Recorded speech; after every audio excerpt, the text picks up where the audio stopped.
Buenos días, aquí Augusto Townsend, curador principal de Comité, con las noticias de hoy martes 7 de mayo del 2024. Recuerden que gracias a la alianza que tenemos con Radio Mágica 88.3 FM, pueden escuchar las noticias de Comité en la radio de lunes a viernes a partir de las 8 de la mañana, acompañando la mejor música del recuerdo en inglés. Empiezo hoy con una noticia positiva, como siempre me gusta hacer. He visto una nota bien bonita en La República de una familia de inmigrantes venezolanos, la familia Blanco, que llegó al Perú con enorme esfuerzo desde la ciudad de Maturín, huyendo de las crisis política y económica de su país, y tuvieron que trabajar arduamente aquí en empleos que no necesariamente tenían que ver con aquello que habían estudiado, hasta que Kemel Blanco se vio enfrentado con la dificultad de perder el trabajo que tenía y optó en ese momento por emprender un negocio de agencia de viajes. Hoy el resultado de ese emprendimiento, Alpaca Travel Tours, es una agencia relevante del mercado local. Todo esto empezó con él trabajando en su casa con una laptop que usaban sus sobrinas para hacer sus tareas. Lo que yo veo cuando me aproximo a casos como este, pues es la enorme determinación que tienen los migrantes de sacar adelante a sus familias. Pasa con los venezolanos que están en el Perú, como pasó con los peruanos, o pasa con los peruanos que en su momento migraron a Estados Unidos, a Chile o a la propia Venezuela. Y los migrantes enfrentan, por supuesto, muchos prejuicios, así como se generalizan percepciones injustas de los venezolanos como delincuentes en el Perú. También ha pasado lo mismo con los migrantes peruanos en otros países. Pero la gran mayoría de migrantes se rompen el lomo, como se dice, para poder proveer para sus familias en un país que no es el suyo. Y eso, desde mi óptica, merece un aplauso. Ok, vamos con las noticias del frente político. Lo que más se ha estado discutiendo en redes es la noticia vinculada al expresidente Alberto Fujimori, quien ha pedido al Congreso de la República que le entregue los beneficios que él considera que le corresponden por haber ejercido la presidencia de la República. El partido fujimorista Fuerza Popular se ha pronunciado rápidamente en respaldo a dicha solicitud. En concreto, Fujimori está pidiendo acceso a la pensión asignada por ley a los expresidentes, que asciende a 15.600 soles mensuales. Antes había solicitado que le entreguen otros beneficios, como vales de combustible, presupuesto para que pueda contratar a un asistente y agentes de seguridad del Estado para que lo resguarden. Siendo Fujimori un personaje muy polarizante en la política peruana, esta noticia naturalmente ha generado reacciones muy intensas en las redes sociales. Unos creen que está en su derecho al pedir tales cosas, otros responden que no es así, que si bien Fujimori ha sido indultado, eso supone que le han perdonado la pena, pero no elimina las sentencias condenatorias en su contra. Es decir, sigue siendo culpable para la justicia peruana. Como suelo explicarles en el podcast, muchas veces en los casos en los que hay controversias de tipo legal, hay márgenes de interpretación, es decir, uno puede encontrar argumentos legales válidos para sustentar ambas posiciones que están contrapuestas entre sí, y por tanto hay un debate válido. Este me parece que no es un caso de este tipo, porque la ley que está invocando el expresidente Fujimori para que le asignen una pensión, que fue una ley dada por su propia presidencia, durante su propia presidencia en 1995, tiene un artículo, el número 2, que dice expresamente que este beneficio de la pensión se suspende si pesa sobre el expresidente una acusación del Congreso y no ha sido declarado inocente por parte del Poder Judicial, lo cual es precisamente el caso de Fujimori, porque como les decía, si bien se le ha perdonado la pena, que es el efecto que tiene un indulto, si consideramos que el suyo ha sido legal, pero eso ya es otra discusión, no se le ha declarado inocente. Ahora bien, la otra discusión que abre este pedido es hasta qué punto Fujimori quiere regresar a la arena política y si eso es coherente con que le hayan otorgado un indulto humanitario tiempo antes de completar su condena, que iba hasta el 2032. Porque a algunas personas sorprende que ese indulto se haya sustentado en una situación delicada de salud, que contrasta con el Fujimori que vemos hoy, bastante activo en las redes sociales y pidiendo que se le ponga un asistente para trabajar. En buena hora por él a nivel personal si es que su estado de salud está mejorando. Pero es distinto decir que se justifica derivar de recursos públicos para financiar que haga actividad política, sobre todo cuando todavía le debe al Estado 57 millones de soles en reparación civil, al menos en uno de los casos por los cuales ha sido indultado. Ojo que estamos hablando aquí del caso de Fujimori, pero tenemos muchos expresidentes que se les debe aplicar la misma regla. Aquellos que han recibido acusaciones constitucionales y que han sido declarados culpables por el Poder Judicial no deberían recibir beneficios como expresidentes. Es absolutamente razonable que exista una norma como esta y que por supuesto no distinga entre posiciones ideológicas, sino que se les aplique a todos de manera similar. Comento otro tema que está muy presente en la discusión en las redes sociales a propósito de un reportaje que sacó el semanario Hildebrand en sus 13.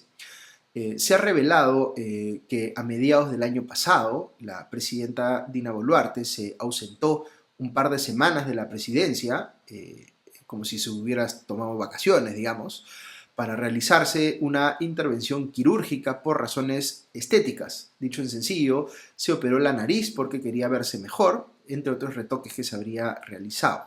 Hay que recordar que esto se dio meses después de las protestas en las que murieron media centena de peruanos. Existen antecedentes de presidentes o de congresistas que se hayan hecho operaciones estéticas mientras estaban en los cargos. Pienso, por ejemplo, en el caso de Cristina Fernández de Kirchner, si miramos a nivel internacional, pero yo creo que no sería difícil encontrar otros ejemplos a nivel local.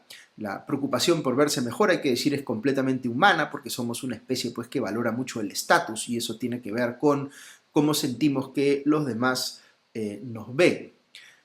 Pero en el caso de un alto funcionario, especialmente de una presidenta que no tiene, por ejemplo, quien la reemplace, porque recordemos que Dina Boluarte no tiene vicepresidentes, asumir este tipo de intervenciones que siempre tienen pues algún nivel de riesgo involucrado, además sin hacerlo público, es algo que llama la atención.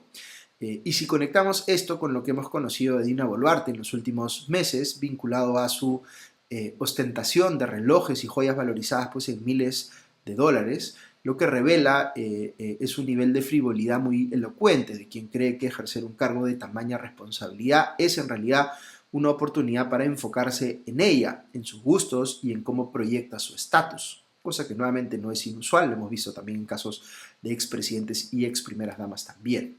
Y esto es particularmente delicado si pensamos en que se trata de un gobierno que ha sido desde el inicio altamente impopular y que arrastra acusaciones muy serias de violaciones a los derechos humanos. No se entiende, la verdad, cómo no hay personas, asesores, que le digan a la presidenta Boluarte que con estas frivolidades no solo se está generando ella un problema, sino que está alimentando la percepción que tienen los ciudadanos de que quienes ostentan el poder solo están buscando su provecho personal y que su paso por el servicio público no está enfocado en servir a los demás, sino en servirse a sí mismos. Veo que la congresista Ruth Luque ha pedido información oficial sobre las intervenciones estéticas que se habría realizado la presidenta. No creo que esto pase a mayores en el frente del Congreso, pero a nivel político va a seguir inflamando pues, a los electores, muchos de los cuales ya están bastante fastidiados con este concierto de frivolidades que se ve en los políticos, en la presidenta, en los congresistas que se suben el sueldo, en fin, todas estas cosas que comentamos con cierta frecuencia. Ok, siguiente noticia. La Comisión de Ética del Congreso aprobó por unanimidad el informe que recomienda abrirle una investigación al congresista de Acción Popular, Darwin Espinosa, por malversación de fondos.